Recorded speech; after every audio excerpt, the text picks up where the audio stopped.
আমরা দুজনই ছাত্র জীবন থেকে কলেজ জীবন থেকে আমরা খুব ঘনিষ্ঠ বন্ধু।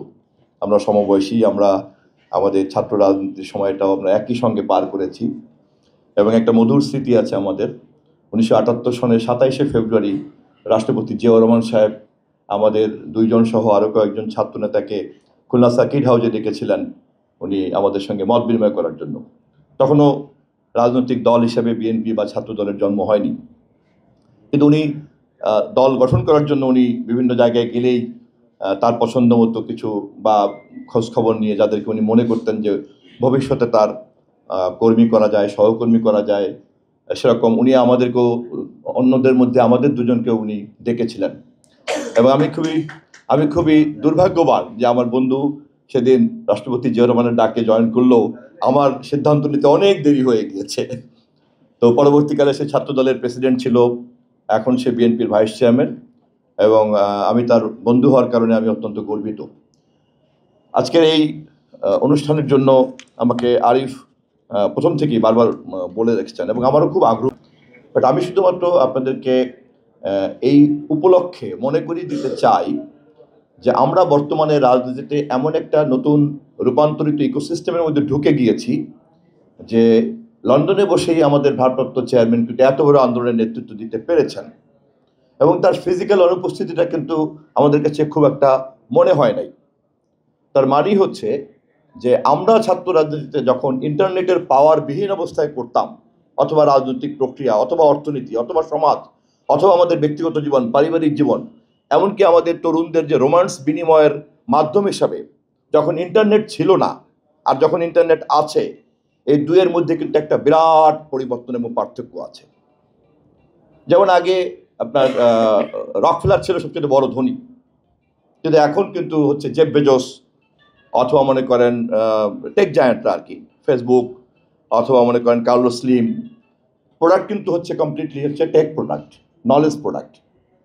সো ইকোসিস্টেমের মধ্যে এই যে বড় একটা পরিবর্তন ঘটেছে, এই পরিবর্তনের সঙ্গেই কিন্তু আমি মনে করি যে অস্ট্রেলিয়াতে বসে ফ্যাসিবাদ বিরোধী আন্দোলন করলেও অথবা দেশনায়ক তারেক রহমান লন্ডনে থাকলেও এখানকার গণতান্ত্রিক আন্দোলনের নেতৃত্ব দেওয়া অথবা পরস্পরের ভূমিকাকে বিনিময় করা এবং এটাকে একটা গণ আন্দোলনে প্রপারলি ভ্যালু অ্যাড করা, এটা যে সম্ভব তার প্রমাণ। সেই বিবেচনায় আমি মনে করি অস্ট্রেলিয়া সহ পৃথিবীর যে কোনো জায়গাতে প্রবাসীরা ফ্যাসিবাদ বিরোধী আন্দোলনে, গণতান্ত্রিক আন্দোলনে যে ভূমিকা রেখেছেন তার ডকুমেন্টেড থাকা দরকার এবং সেরকম একটা চিন্তার একটা উদ্যোগ এই আরিফ গ্রহণ করেছে। সেই কারণে আমি অনুরোধ করব, আসেন করতালি দিয়ে তাকে একটা অভিনন্দন জানাই।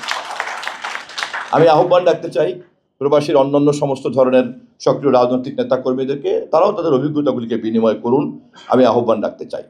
এবং একই সঙ্গে আমাদেরকে বুঝতে হবে এটা শুধুমাত্র আমাদের কৃতিত্ব অথবা ঘটনাগুলিকে বর্ণনা করার জন্য এই কাজটা নয়। একই সঙ্গে আমি যে কথা দিয়ে শুরু করেছিলাম সেখানে আবার ফিরে যেতে চাই যে প্রবাসের থেকেও যে কত বড় ভূমিকা পালন করা যায়, নন রেসিডেন্টস বাংলাদেশিরা যে কত বড় সম্পদে পরিণত হতে পারেন তারও কিন্তু একটা প্রমাণ। ধরেন যিনি বিনিয়োগ করতে পারেন, যিনি ওখানে একটা আধুনিক জ্ঞানের অর্জন করেছেন, যেই জ্ঞানটা আমাদের এখানে ভ্যালু অ্যাড করতে পারে, আমাদের ইকোনমিক সিস্টেমে ভ্যালু অ্যাড করতে পারে, আমাদের সোশ্যাল সিস্টেমে ভ্যালু অ্যাড করতে পারে। রাষ্ট্রের দায়িত্ব অথবা রাজনৈতিক দলেরও দায়িত্ব আমাদের এরকম উন্নত জ্ঞানের অধিকারী প্রবাসীদেরকে খুঁজে খুঁজে বের করে তাদেরকে আমার এখানকার প্রবৃদ্ধির যে গতি সেখানে কম্পোনেন্ট হিসেবে যুক্ত করা, অ্যাসেম্বল করা।